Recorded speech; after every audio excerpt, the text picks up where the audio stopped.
خوش آمدید کہتے ہیں آپ کو ایک بار پھر علماء کرام کے ساتھ ہماری یہ نشست سحر کے دسترخوان پر۔ آج کا عنوان ہے شرم و حیا۔ آپ مختلف عنوان سے یہ لفظ سنتے ہیں، اس کو ذرا دین کے لینس سے دیکھنے کی کوشش کرتے ہیں۔ جناب قبلہ مفتی عامر صاحب، پہلے آپ بتائیے گا اس عنوان سے۔ بسم اللہ الرحمن الرحیم۔ بہت اچھا موضوع وسیم بھائی، جس کی بہت زیادہ قلت اور کمی محسوس ہوتی ہے۔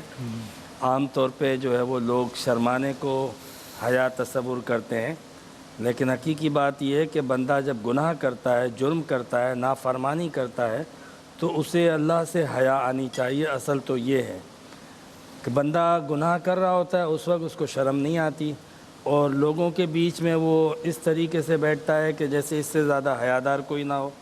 تو یہ کوئی حیا نہیں ہے۔ حیا یہ ہے کہ بندہ گناہ اور نافرمانی اور لوگوں کو تکلیف دینے سے شرم کرے، لوگوں کو پریشان کرنے سے شرم کرے۔ نبی کریم صلی اللہ علیہ وسلم نے فرمایا الحیاء من شعبۃ الایمان، حیا جو ہے وہ ایمان کے شعبوں میں سے، یعنی ایمان کے حصوں میں سے ایک حصہ ہے، یعنی پارٹ آف فیتھ، ایمان کا حصہ ہے۔ اس کے فوت ہونے سے ایمان بھی فوت ہوتا ہے۔ نبی کریم علیہ السلام نے فرمایا کہ اذا فات الحیاء فافعل ما شئت، اگر حیا فوت ہو جائے پھر جو چاہے کر۔ یعنی بندہ جب مجرم بنتا ہے، گناہ گار بنتا ہے، وہ کب بنتا ہے؟ سب سے پہلے حیا کی قدر فوت ہوتی ہے، پھر وہ گناہوں کی طرف جاتا ہے، پھر وہ بدکاریوں کی طرف جاتا ہے، پھر وہ چوری چکاری کی طرف جاتا ہے، پھر وہ ہر خطا کی طرف جاتا ہے۔ بلکہ ایک حدیث میں یہ آیا ہے لِكُلِّ دِينٍ خُلُقٌ، کہ ہر نظام کی ایک فطرت اور نیچر ہوتی ہے، ایک طبیعت ہوتی ہے۔ فرمایا کہ ان الخلق الاسلام هو الحیا، اسلام کا جو نظام ہے، اس کی جو بیس ہے، اس کی جو نیچر ہے، وہ حیا ہے۔ یعنی اسلام حیا پہ کھڑا ہوا ہے۔ یہ جب تک قائم ہے تو دین اسلام کی عمارت قائم ہے، اس کے جتنے بھی احکامات ہیں وہ قائم ہیں، وہ سب چیزیں موجود ہیں۔ آج ہم یہ دیکھتے ہیں کہ حیا کے معاملے میں معاشرے کے اندر ہمیں کئی مناظر نظر آتے ہیں، پردے کے حوالے سے کئی مناظر نظر آتے ہیں، گفتگو کے معاملات تک میں بھی بندہ جس طرح سے بات کرتا ہے، بڑی معذرت کے ساتھ میں یہ عرض کرتا ہوں، جو بات حق ہے وہ ہے، وہ یہ ہے کہ سب سے زیادہ تو ہم سوشل میڈیا کو دیکھیں اور اس بات کو دیکھیں کہ بعض اوقات علماء کے لیے بھی ضروری ہے کہ وہ اپنی گفتگو کو مہذب رکھے، محترم رکھے، باوقار رکھے۔ یعنی جب اہل علم اس طرح کی گفتگو کریں گے کہ جس میں گالی پائی جاتی ہو، گالم گلوچ پائی جاتی ہو، فحش باتیں پائی جاتی ہوں، اور بعض لوگ اس بات پر ریٹنگ لیتے ہیں کہ وہ اس طرح کے مسائل اپنی ونڈو پر لگاتے ہیں جو باقاعدہ اپیل کرتی ہے انسان کے سفلی جذبات کو، بس اس لیے کہ تاکہ لوگ اٹریکٹ ہوں۔ اس سے کوئی غرض نہیں ہے کہ یہ شہرت سستی ہے یا مہنگی ہے، اصل ہے یا نہیں ہے، لیکن وہ اس طرح کے مسائل زیادہ ڈسکس کرتے ہیں جو حیا سے دور ہوتے ہیں۔ تو ہمیں خاص طور پہ مذہبی حلقوں کو اور پھر بالعموم سوسائٹی کو اس معاملے کا لحاظ کرنا چاہیے کہ شرم و حیا ایک بہت بنیادی اخلاقی اقدار میں سے ہے۔ بالکل صحیح، جزاک اللہ جناب قبلہ مفتی صاحب۔ بسم اللہ الرحمن الرحیم، صلی اللہ علیہ وآلہ وصحبہ وبارک وسلم۔ بڑی خوبصورت باتیں ارشاد فرمائی قبلہ مفتی صاحب نے۔ قرآن کریم میں ایک جگہ بڑے واضح انداز میں حیا کا ذکر ملتا ہے کہ جب موسیٰ علیہ السلام مدین کی طرف جا رہے ہیں۔ کن کی طرف؟ مدین کی طرف۔ جی ہاں، وہ جو سفر، ٹھیک۔ تو وہاں پر جو پانی بھرنے کا معاملہ، اور شعیب علیہ السلام کی دو صاحبزادیاں، جی، پھر شعیب علیہ السلام نے فرمایا کہ اس کو بلاؤ، اور جب ان کی طرف جانے لگے تو تمشی علی استحیاء، وہاں پر الفاظ قرآن کریم کے کہ دونوں حیا کے ساتھ چل رہی تھی، اور حال یہ تھا کہ موسیٰ علیہ السلام آگے تھے اور یہ دونوں بیٹیاں حیا کی وجہ سے پیچھے تھی۔ جی، یہ بہت بڑی بات ہے۔ اور جس طرح قبلہ مفتی صاحب نے فرمایا کہ دین کا جو نظام ہے وہ حیا پر ہے، اور فرمایا کہ جس چیز میں حیا ہوتی ہے وہ اس چیز کو خوبصورت بنا دیتی ہے، اور جس چیز سے حیا ختم ہو جائے تو وہ چیز بدصورت ہو جاتی ہے۔ اب آپ دیکھیں کہ جتنے انبیاء، جتنے رسول اعظام علیہم السلام گزرے، سب حیا والے علیہم السلام، جتنے صحابہ کرام علیہم رضوان گزرے، جتنے اہل بیت اطہار علیہم رضوان، جتنے امت کے اولیاء کاملین، سب حیا والے۔ اس کا مطلب کیا ہے کہ حیا کے بغیر کبھی ولایت مل ہی نہیں سکتی، حیا کے بغیر بندہ سچا پکا مسلمان بن ہی نہیں سکتا۔ آج آپ دیکھیں کہ ایک شخص سے زیادہ کھانے والا بھی ہو لیکن لوگوں کے سامنے حیا کرتے ہوئے تھوڑا تھوڑا لے گا، کہ نہیں یار ذرا حیا آتی ہے, لوگ کہیں گے پیٹو ہے, کیا ہے کیا نہیں ہے, لیکن اکیلے میں وہ, لیکن ہم کتنی عجیب و غریب بات ہے کہ ہم لوگوں سے حیا کرتے ہیں, اور اللہ تبارک و تعالیٰ سب سے زیادہ اس بات کا حقدار ہے کہ اس سے حیا کی جائے. تو جلوت میں تو حیا کرتے ہیں, اور خلوت میں آ کر اللہ تبارک و تعالیٰ سے حیا نہ کی جائے. حالانکہ یاد رکھیں کہ جس وقت سب دیکھ رہے ہیں اس وقت بھی رب تعالیٰ دیکھ رہا ہے, اور جس وقت کوئی ملاحظہ نہیں کر رہا اس وقت رب تعالیٰ کی ذات ملاحظہ فرما رہی ہے. تو ہمیں اپنی خلوت اور جلوت کے معاملات کو حیا کے ساتھ معمور کرنا چاہیے. یاد رکھیں کہ حیا صرف خواتین کے ساتھ منسلک نہیں ہے, یہ حیا مرد و خواتین کے ساتھ منسلک ہے. قل للمؤمنین یغضوا من ابصارہم وقل للمؤمنات یغضضن من ابصارہم. ان سے نہیں فرمایا, دونوں سے فرمایا کہ جب تم راستے میں کہیں چلو تو اپنی نگاہوں کو نیچے رکھ کر چلو. اور عثمان غنی رضی اللہ تعالیٰ عنہ کی تو حیا مشہور ہے کہ آپ دیکھیں کہ پنڈلی مبارک سے کپڑا ہٹا ہوا ہے, سارے صحابہ آ رہے ہیں, لیکن جب عثمان غنی رضی اللہ تعالیٰ عنہ کا پتہ لگا تو فرمایا کہ روکو, اور پنڈلی مبارک کا کپڑا جو ہٹا ہوا تھا وہ لگایا, فرمایا آنے دو. سیدہ عائشہ رضی اللہ تعالیٰ عنہ نے پوچھا کہ کیا بات ہے, تو فرمایا کہ میں اس شخص سے حیا نہ کروں کہ جس سے فرشتے بھی حیا کرتے ہیں.